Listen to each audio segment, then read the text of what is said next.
Those who have left the faith often come back to the faith, and so can help actually make a stronger case for the faith because of that. Sometimes when you're going through the faith in childhood, it looks a lot different than when you look back on it as an adult and you find out, wow, I really rejected that prematurely. Think of A.N. Wilson, who wrote a book on Jesus, and it was a very kind of a liberal understanding of Jesus, that Jesus is just a wandering Galilean who was teaching and so forth, but his followers, especially the Apostle Paul, came to create or invent Christianity that would not resemble anything that Jesus was talking about. And so, but later on, he confessed that he felt peer pressure to be an atheist, to be a secularist, that was the cool thing to do.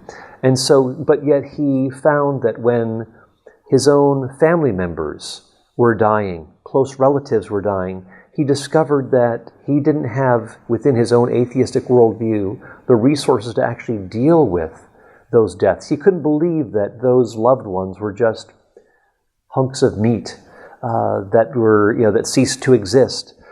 He also found that the Christian faith actually made sense of things like love and beauty and so forth, that he could not account for given his own naturalistic background to which he had stepped in after growing up in the church.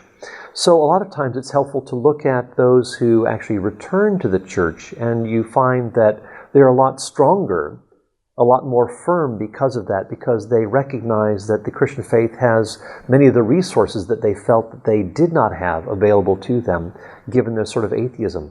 I think another problem is when you say you give up on God because of the problem of evil. Well, as G.K. Chesterton said, where have you got to go from there? To what, in heaven's name, are you going to go if you give up on God in the face of evil? Frankly, you only make matters worse. It doesn't make, obviously the problem of evil is very difficult, but if you get rid of God, then you get rid of the possibility of having a solution or a resolution to the problem of evil. You no longer have God who steps into the world to actually face evil in the person of Jesus Christ. You have no way of making sure that things are set right in the end, where people don't get away with murder like Hitler or Stalin or something like that, millions of times over. But if God exists, cosmic justice will be done. If the God of Scripture exists, then God has stepped into this world and gotten his hands bloody and his feet dirty for our sakes. If there is a God, then there is a standard of right by which we judge evil to be a deviation.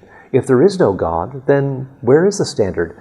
Why are things not just the way that they are? Why should things be any different than the way that they are?